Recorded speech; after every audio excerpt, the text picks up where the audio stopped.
மஇகா, MCA ஆகிய இரண்டு கட்சிகளும் பாரிசான் நேஷனல் கூட்டணியை விட்டு வெளியேறினால் அவற்றின் எதிர்காலம் இன்னும் இருண்டதாக மாறும் என்று UTM பல்கலைக்கழகத்தில் மூத்த விரிவுரையாளராக உள்ள அரசியல் ஆய்வாளர் டாக்டர் மஸ்லான் அலி தெரிவித்துள்ளார்.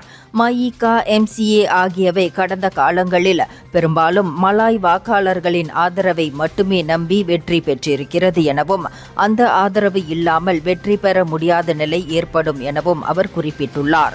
இப்போது சீன மற்றும் இந்திய சமூகங்கள் அதிகமாக பக்கத்தான் ஹரப்பான் கூட்டணியில் உள்ள கட்சிகளை, குறிப்பாக PKR மற்றும் DAP ஆகியவற்றை ஆதரிக்கின்றன. பாரிசான் கூட்டணியில் இல்லாவிட்டால் பரிகத்தான் நேஷனலில் சேர்வதுதான் ஒரே வழி. ஆனால் அந்த கூட்டணியில் மஇகா, MCA ஆகிய கட்சிகளுக்கு போட்டியிடும் இடங்கள் வழங்கப்படும் என்ற உத்தரவாதமில்லை என்றார் அவர்.